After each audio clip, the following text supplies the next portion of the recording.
Previously on Stay in Your Lane. I was sitting next to one of my partners that I've known for many years, and he said, I don't hire anyone younger than 40. And I'm like, I understand. But you also can't discount that group, that younger group. I've got a daughter who's 23, and, she's as mature as, some of, Even more mature, some of them. I have one that's 22 that's that way. Right, and you don't want to overlook that.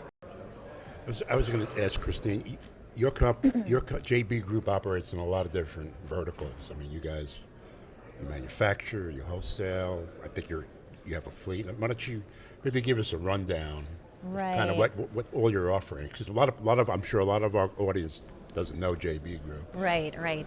Yeah, we started up very small. The owner still he's active, wonderful man, Bob Hagman, and he started up with a pickup truck and some meat, and from there we have a brand, No Name Steaks. That's yours. Okay. Yes, my wife's a big fan. Absolutely. Yeah, there you go.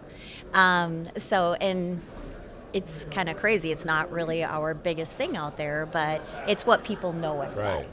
And he had the fleet and slowly added on, this building and bringing our facility into a, over 300,000 square feet with cold storage, freezer, cooler. We manufacture our product, obviously. We co-pack, and so we're in the food service, the retail, wholesale, and we have our brokerage. So that helps us get, where we have our, 75 trucks and 120 trailers. So we have a decent size, fleet. Running your own fleet? Yeah, so we go in a 10-state area with our fleet and drivers. Very fortunate there too. Talk about loyalty. Our drivers are amazing. They do. Private fleet drivers tend to be much more loyal. Absolutely. Well, I've talked to some other companies, and you usually see some turnaround, but it's amazing how, I think it's the culture of JB Group and taking care of their people, and so we've been able to retain drivers, and it's been a very good company for them to work at, as well as the rest of our associates. So we're about, I think there's probably about 600 people on campus, 6 or 7. So how many manufacturing facilities? Only the one. Oh, the one? Yeah, Okay. we had a facility in Minneapolis, W.W. Johnson Meats. Okay. And we also were manufacturing out of Pipestone and Albert Lee. However, over the years, it's like we decided to expand our manufacturing facility. Centralize it. Yep, and bring it all under one roof. So it's been good. It's been nice to be able to really be with the entire group and have that facility under one roof and grow it. Do you do all the proteins? Pork, chicken, beef? Yes. You do it all? Okay. Yeah. Suburban Simple is another brand you may see out there. Okay. So, Blue Wave for the seafood. Oh, okay. Oh, you seafood also. Wow. Mm-hmm. Yeah, so it's so between our food products and our fleet and our brokerage and our freezer and our cooler, we're currently a little over, I think, 500,000 square feet now. Okay. So, It's good size. Yeah.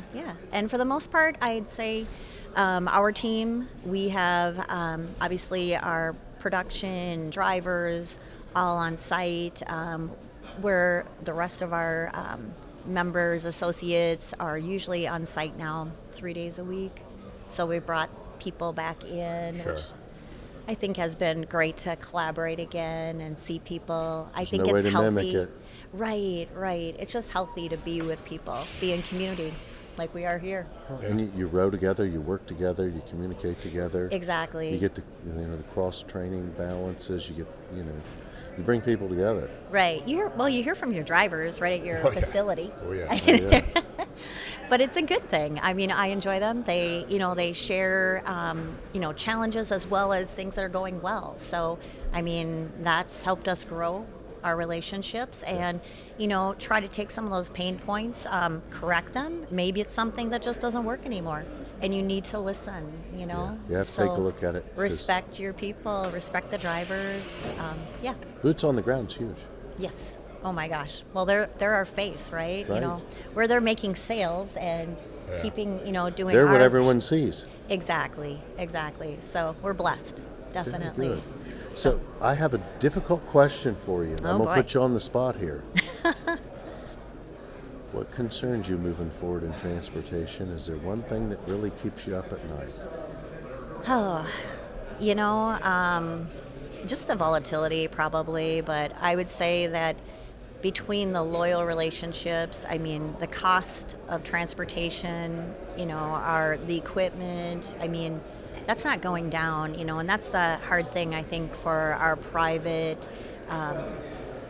fleet as well as our contract fleet that we work with. I mean, the cost to do business is incredibly high. We've got some rates that have, you know, we've tried to trim off what we can, but the cost of that equipment has not decreased.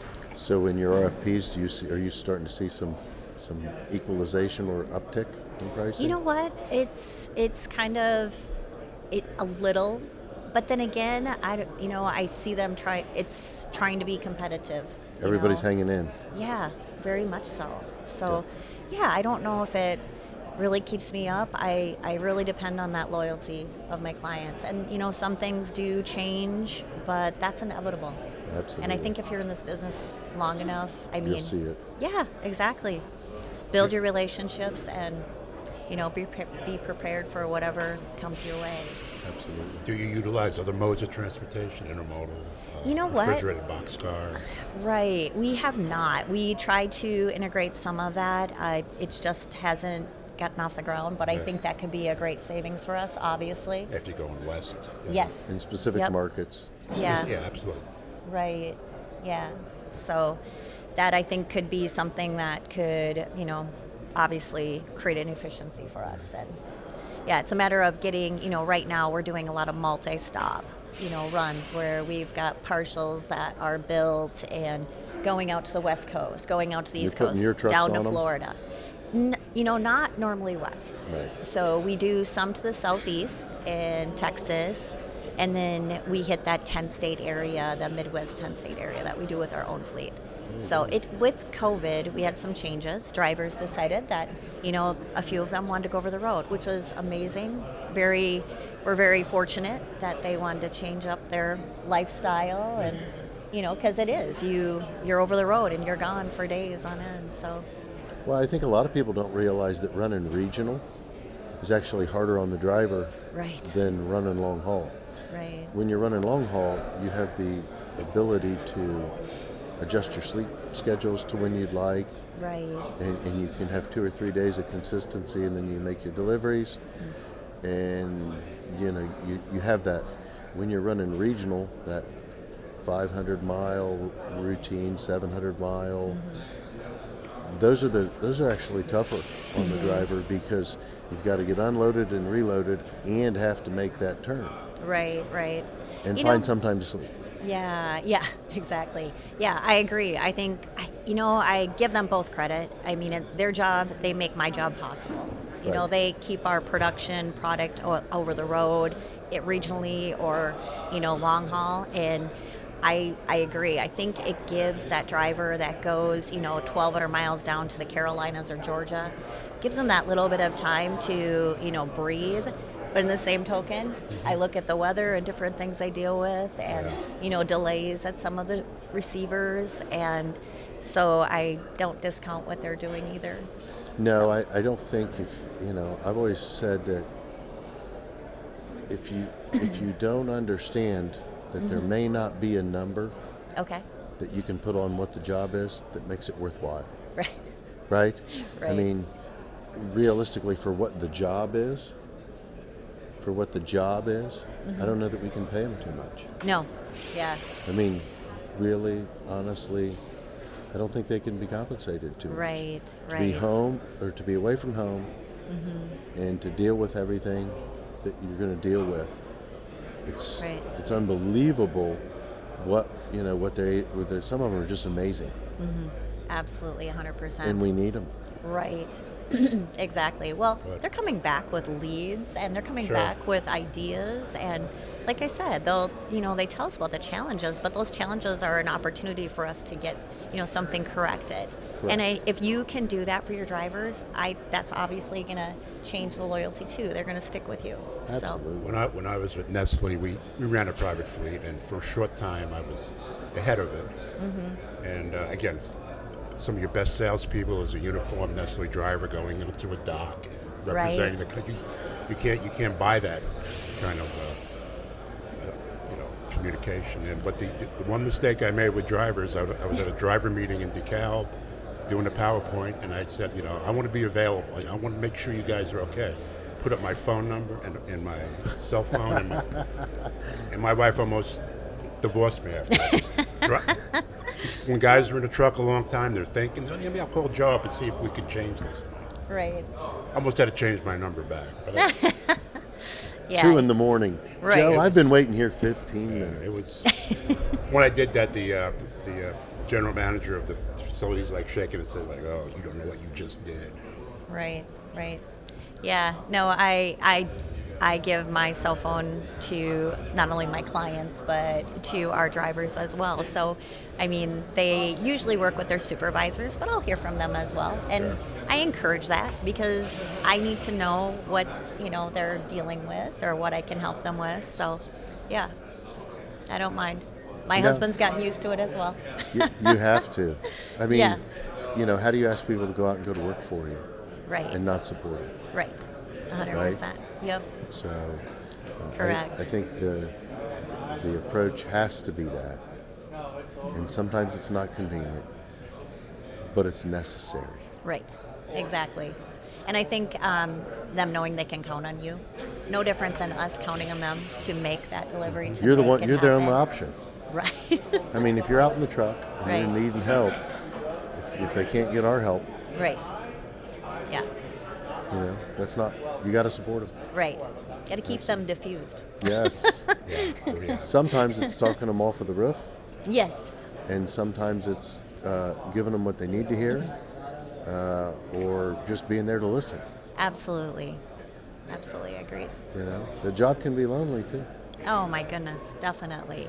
So Yep. we have to have a huge amount of respect and appreciation for what the job is. Yeah, I years ago, I remember it was a horrible ice storm going into Ohio and delivering into a facility for Heinz, I believe it was, and it was going to shut down the line. And our dispatcher stayed in touch with that driver like throughout the night, like, hey, give me a call.